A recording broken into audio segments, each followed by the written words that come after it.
हय्या अलल फलाह।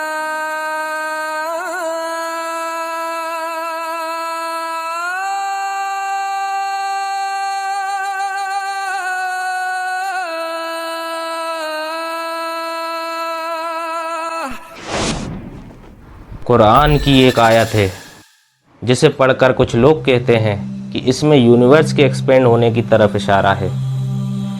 लेकिन सवाल ये है, क्या वाकई 1400 साल पहले किसी को ये मालूम हो सकता था, जब ना टेलीस्कोप थे, ना मॉडर्न साइंस और ना ही आसमान को समझने के आज जैसे ज़राए। जवाब जानने से पहले एक बात समझना बहुत ज़रूरी है, साइंस हमेशा इवॉल्व होती रहती है। इसलिए हम यहाँ उन बातों की बात करेंगे जिन्हें आज साइंस मजबूत सबूतों के साथ एक्सेप्ट करती है। एक वक्त था जब दुनिया के सबसे बड़े साइंटिस्ट ये मानते थे कि यूनिवर्स हमेशा से मौजूद है, ना इसकी कोई बिगनिंग है और ना कोई एंडिंग। और इसी सोच को यूज़ करके कुछ मटेरियलिस्टिक लोग कहते थे, जब यूनिवर्स हमेशा से है तो फिर क्रिएटर की क्या ज़रूरत।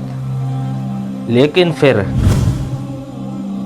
साइंस ने खुद एक ऐसा राज खोला जिसने पूरी दुनिया की सोच हिला दी। 20वीं सदी में साइंटिस्ट ने आसमान को ऑब्जर्व करना शुरू किया। पावरफुल टेलीस्कोप्स और कैलकुलेशंस के बाद एक शॉकिंग डिस्कवरी हुई। रशियन फिजिसिस्ट अलेक्जेंडर फ्रेडमैन और बेल्जियन कॉस्मोलॉजिस्ट जॉर्ज लेमेट्रे ने बताया कि यूनिवर्स स्टैटिक नहीं है, बल्कि कंटिन्यूअसली मोशन में है।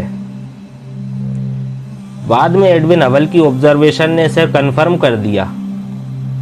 यूनिवर्स स्टैटिक नहीं है, यूनिवर्स एक्सपेंड हो रहा है। गैलेक्सीज एक दूसरे से दूर जा रही हैं। हर सेकंड, हर मोमेंट ये कायनात और बड़ी होती जा रही है। फेमस फिजिसिस्ट ब्रायन ग्रीन ने इसे एक बलून के एग्जाम्पल से समझाया।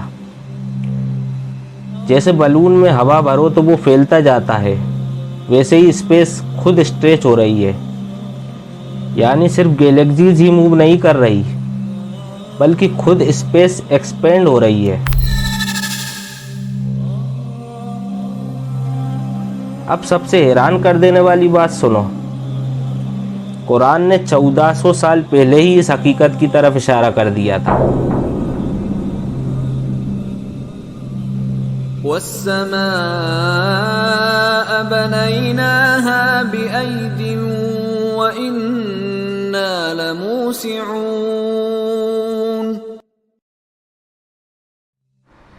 यहाँ एक बहुत इम्पोर्टेंट अरेबिक वर्ड यूज़ हुआ है, मुसियून, जिसका मतलब होता है एक्सपेंड करना, कंटिन्यूअसली फैलना।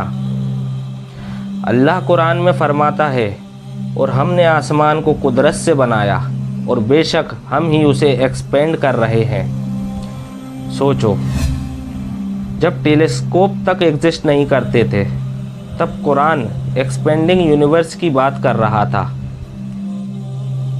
अब ज़रा और डीप सोचो, अगर आज यूनिवर्स एक्सपेंड हो रहा है तो इसका मतलब है कि पास्ट में सब कुछ एक दूसरे के बहुत करीब रहा होगा। और अगर हम इस एक्सपेंशन को रिवर्स करें, चीज़ धीरे धीरे एक दूसरे के करीब आने लगेंगी, फिर और पास, यहाँ तक कि पूरी कायनात, सारी गैलेक्सीज, सारे स्टार्स, सारा मैटर एक ही पॉइंट में समाने लगेगा।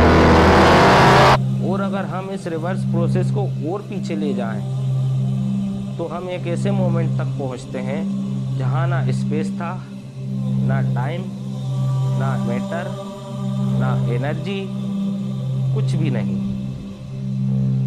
थी, तो सिर्फ एग्जिस्टेंस की पॉसिबिलिटी, एक अनइमेजिनेबल स्टेट। और फिर एक ज़बरदस्त एक्सप्लोजन, जिसे आज साइंस बिग बैंग के नाम से जानती है। बेल्जियन साइंटिस्ट जॉर्ज लेमाट्रे को बिग बैंग थ्योरी का फाउंडर माना जाता है। लेकिन कुरान ने सिर्फ एक्सपेंशन ही नहीं बताया बल्कि बिग बैंग की तरफ भी इशारा किया। अवलम यरल्लज़ीन कफ़रू अन्नस्समावाति वल अर्द कानता रत्क़न फफ़तक़नाहुमा वजअलना मिनल माइ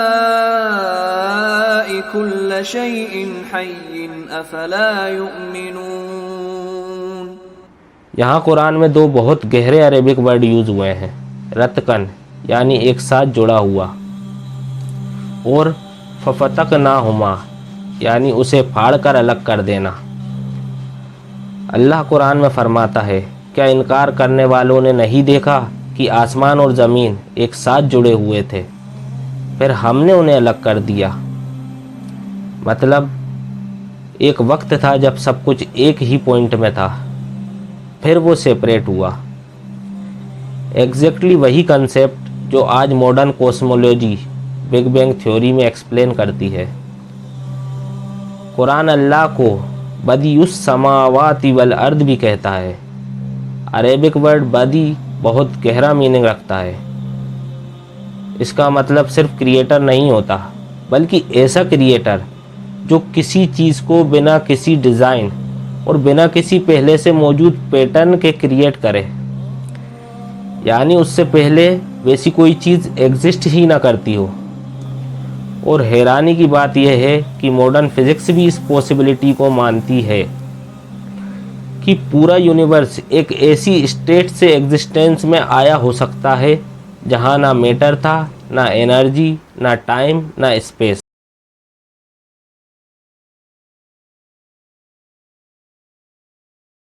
साइंस कहती है कि बिग बैंग के बाद यूनिवर्स एक एक्सट्रीमली हॉट क्लाउड की हालत में था, जिसमें हाइड्रोजन, हीलियम और आयोनाइज्ड गैसेस मौजूद थीं। साइंटिस्ट इसे नेबुला या कॉस्मिक स्मोक स्टेट कहते हैं। और हैरानी की बात यह है, कुरान ने 1400 साल पहले दुखान यानी स्मोक का लफ्ज़ यूज़ किया। मस्तवा इला अस्समाइ वहिय दुखानुन फ़क़ाल लहा वलिल अर्दि इतिया तौअन औ करहा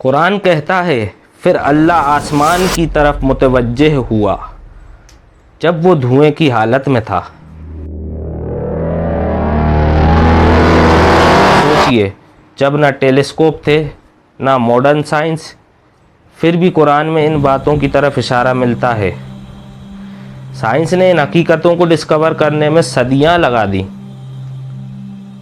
लेकिन कुरान ने इनकी तरफ 1400 साल पहले ही इशारा कर दिया था। क्या यह सिर्फ कोइंसिडेंस हो सकता है, या फिर ये उसी क्रिएटर का कलाम है जिसने इस पूरी कायनात को बनाया? और सबसे बड़ा सवाल, अगर यूनिवर्स की बिगनिंग हुई थी तो उस बिगनिंग को शुरू किसने किया? नेक्स्ट पार्ट देखने के लिए चैनल को सब्सक्राइब कर लो ताकि आने वाली इन्फॉर्मेटिव वीडियोस आप तक सबसे पहले पहुंच सकें।